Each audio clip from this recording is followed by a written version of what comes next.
Hello everyone, मेरा नाम प्रियांक किशोर है।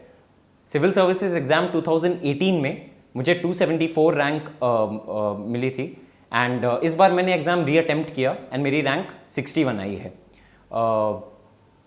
मैंने इस एग्ज़ाम को 2 बार अटेम्प्ट किया है एंड मैंने दोनों बार इस एग्ज़ाम को क्लियर किया है। अ ब्रीफ बैकग्राउंड, मैंने 2017 में रामजस कॉलेज दिल्ली यूनिवर्सिटी से बीकॉम ऑनर्स में ग्रेजुएशन किया। उसके बाद मैंने masters Delhi school of economics से किया, जो कि 2019 में ही ख़त्म हुआ है। इस वीडियो में मैं प्रीलिम्स जो कि अगले महीने शेड्यूल्ड है उसके बारे में मैं कुछ डूज एंड डोंट्स एंड कुछ लास्ट मिनट टिप्स देना चाहूँगा। मैं ये बता दूं कि मुझे पिछली बार और इस बार दोनों बार मैंने कंफर्टेबली प्रीलिम्स को क्लियर किया है एंड प्रीलिम्स की डिटेल्ड स्ट्रैटेजी के लिए वीडियो मैंने दिल्ली नॉलेज ट्रैक पे ही ऑलरेडी मैंने बनाई है, आप उसे देख सकते हैं। This video is primarily last 1 month में आप क्या करें ताकि आप कंफर्टेबली अच्छे स्कोर के साथ प्रीलिम्स क्लियर कर पाएँ 4 अक्टूबर को।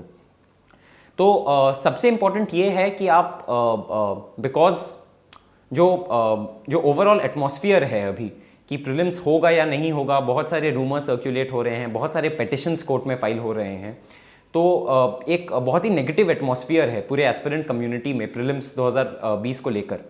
तो मैं आपको ये बताना चाहूँगा कि मेरी जो अंडरस्टैंडिंग है, मेरी जो भी लिमिटेड अंडरस्टैंडिंग है एंड जो भी मैं मीडिया रिपोर्ट्स पढ़ रहा हूँ उसके बेसिस पे मोस्ट सर्टेनली प्रीलिम्स 4 अक्टूबर को union public service commission conduct कराएगी।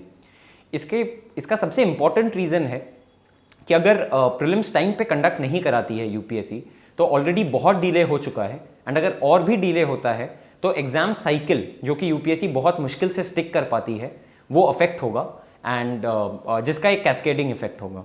तो आप ये मानकर चलें कि 4 अक्टूबर को prelims union public service commission definitely conduct करा रही है।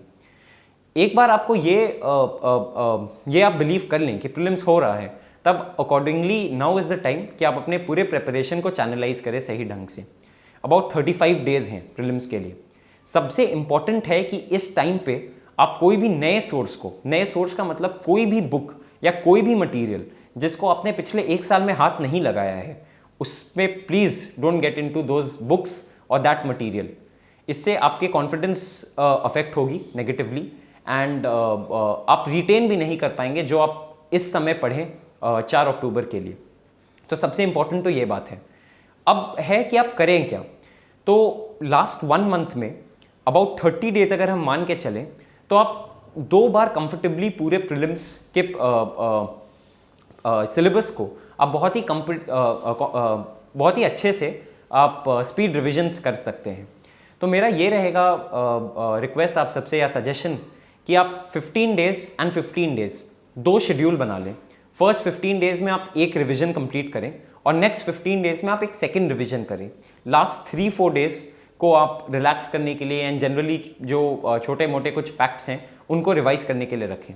Coming to the first 15 days, देखिए आइडियल वे ये रहेगा कि आप इन 15 डेज में इर्रिस्पेक्टिव कि आप कितने घंटे पढ़ रहे हैं आप एक शेड्यूल बनाएं और उसको स्टिक करें। शेड्यूल बनाने के लिए सबसे इंपॉर्टेंट है कि आप 2 सब्जेक्ट्स पर डे पढ़ें। जैसे आप पॉलिटी और एनवायरनमेंट आप साथ में पढ़ सकते हैं और रोज़ एवरीडे बेसिस पे आप करंट अफेयर्स भी अपने रिवाइज करते रहें।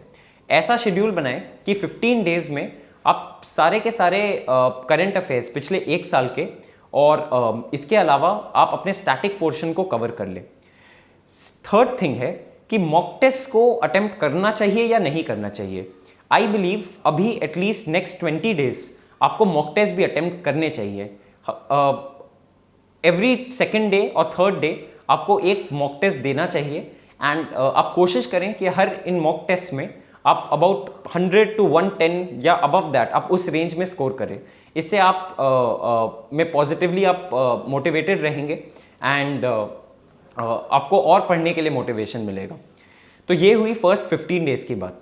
नेक्स्ट 15 डेज में भी आपको यही करना है, बट आप उन 15 डेज में ये करेंगे कि जो सब्जेक्ट्स इंपॉर्टेंट हैं and which you are likely to forget, like history, like art and culture and like geography, या जो भी सब्जेक्ट आपको डिफिकल्ट लगे उनका रिविजन आप टुवर्ड्स द एंड रखिए। जैसे आप सितंबर के लास्ट वीक में उन सब्जेक्ट्स को रिवाइज करें पॉलिटी, ताकि आप प्रीलिम्स के जस्ट पहले आपकी मेमोरी फ्रेश रहे। And first 10 days you can use for subjects जिसमें आप कॉन्फिडेंट हो। करंट अफेयर्स तो आपको रेगुलरली आपको पढ़ना ही है। अब फोर्थ चीज़ जो है, जो कि एस्पिरेंट्स मुझसे पूछते हैं कि कब तक का करंट अफेयर्स पढ़ें, तो मेरे हिसाब से अगर आपने अप्रैल तक करंट अफेयर्स पढ़ा है पिछले एक साल से, अप्रैल 2020 तक, तो आपको आगे की करंट अफेयर्स पढ़ने की कोई ज़रूरत नहीं है। आप बिकॉज पेपर मेरे हिसाब से पहले ही सेट हो गया होगा, तो आप अप्रैल मई स्टार्टिंग तक के ही करंट अफेयर्स तक रिस्ट्रिक्टेड रहें, उसके आगे आपको पढ़ने की ज़रूरत नहीं है, क्योंकि अब टाइम काफ़ी कम है। ये रहे 30 डेज के प्रिपरेशन की बात। अब मैं आऊँ फाइनल, अगर मैं फाइनल वर्ड्स ऑफ एडवाइस आपको दूं, तो इस पूरे 30 डेज में बहुत बहुत ज़्यादा इंपॉर्टेंट है कि आप ऑप्टिमिस्टिक रहें, आप हेल्दी रहें, आप ज़्यादा बाहर भी नहीं जाएं, बिकॉज अगर आप कोविड कॉन्टैक्ट कर लेते हैं तो फिर आपके प्रिपरेशन में अननेसेसरली कुछ ऑब्स्टिकल्स आएंगे। तो बाहर जाना अवॉइड करें, ज़्यादा से ज़्यादा पढ़ाई करें, पॉजिटिव लोगों से बात करें, ज़्यादा रूमर मॉन्गरिंग में अपना टाइम वेस्ट ना करें। ये तो हुई जनरल बातें। कुछ स्ट्रैटेजीज जो कि मैं फॉलो करता था अपने 30 डेज में, मैं रोज़ सुबह एक टू डू लिस्ट बना लेता था कि आज मुझे इन टॉपिक्स को या इन सब्जेक्ट्स को रिवाइज करना है। और मैं पढ़ाई करना तभी छोड़ता था जब मेरे उस दिन के सारे शेड्यूल में मैं सब कुछ कवर कर लेता था, चाहे उसके लिए आपको 6 घंटे लगे या 10 या 12। आप प्लीज़ कोशिश करें कि आप रोज़ के रियलिस्टिक शेड्यूल्स को या रियलिस्टिक टारगेट्स को अचीव करें। एंड मेरा फाइनल वर्ड ऑफ एडवाइस यही रहेगा कि ये दोनों अटेम्प्ट्स जो कि मैंने दिए हैं, तो मैं कभी भी बहुत ही कंजर्वेटिव प्लेयर नहीं था एग्ज़ाम में। मैं हमेशा अपने अटेम्प्ट्स को मैक्सिमाइज़ करता था, जिसके वजह से मुझे अच्छा स्कोर आता था।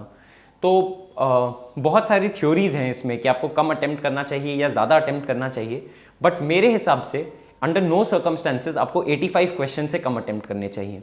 अगर मैं आपको एक छोटी सी एग्जांपल दूं, तो 2018 के प्रीलिम्स में मैं 91 क्वेश्चंस मैंने अटेम्प्ट किए थे और मेरा स्कोर था 120। और 2019 के अटेम्प्ट में because of the previous selection मैं थोड़ा सा ज़्यादा कॉन्फिडेंट भी था, तो मैंने आई थिंक 98 क्वेश्चंस अटेम्प्ट किए थे and my score according to the I think different keys was between 130 to 145। तो मैंने बस क्वेश्चंस अपने इम्प्रूव किए, पढ़ाई तो मैंने आई थिंक पहले अटेम्प्ट में ज़्यादा की थी, इसके बावजूद मेरे करीब 15 मार्क्स ज़्यादा आ रहे हैं बिकॉज मैंने अटेम्प्ट्स को अपने मैक्सिमाइज़ किए। तो आप don't shy away from taking risks in the exam. आप बेहिचक होके मॉक टेस्ट में और एक्चुअल एग्जाम में भी आप 85 क्वेश्चंस अटेम्प्ट करें, बिकॉज उससे कम करने में आपकी एक्यूरेसी बहुत ज़्यादा होनी चाहिए। And the kind of questions जो कि यूपीएससी आजकल बना रही है, उसमें एग्जैक्ट आंसर देखिए किसी को नहीं पता होता है। आप देखते हैं कि एग्ज़ाम ख़त्म होने के बाद डिफरेंट कोचिंग इंस्टीट्यूट्स के आंसर कीज़ में बहुत वाइड वेरिएशंस होते हैं, तो एग्जैक्ट आंसर्स अब नहीं पता होते हैं लोगों को। इसलिए इंपॉर्टेंट ये है कि आप अपने अटेम्प्ट्स मैक्सिमाइज करें, कॉन्फिडेंटली एग्ज़ाम दें और आप बस उन्हीं क्वेश्चंस को देखिए एग्ज़ाम में अटेम्प्ट ना करें जिसके बारे में आपको ज़ीरो आइडिया है। अगर आप एक भी ऑप्शन अगर आप एलिमिनेट कर पा रहे हैं कॉन्फिडेंटली, तो आपको 100% उन क्वेश्चन को अटेम्प्ट करना चाहिए।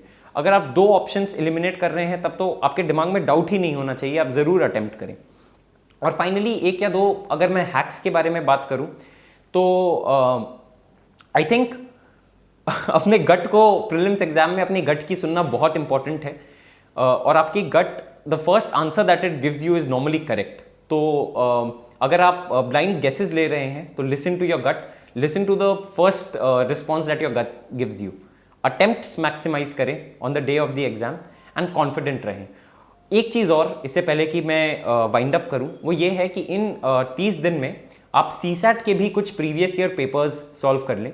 अगर आपको उनमें 100 से ऊपर स्कोर आ रहा है तो कंफर्टेबली आप कंफर्टेबल हैं क्लियर करने के लिए। अगर आपको उससे कम स्कोर अगर आप कर रहे हैं तो आप कुछ यूट्यूब पे सीसैट वीडियोस देख लीजिए। कुछ मैथ्स के चैप्टर्स जैसे time and work, unitary method, percentage, इनके आप कुछ मतलब रिफ्रेशर वीडियोस देख लीजिए।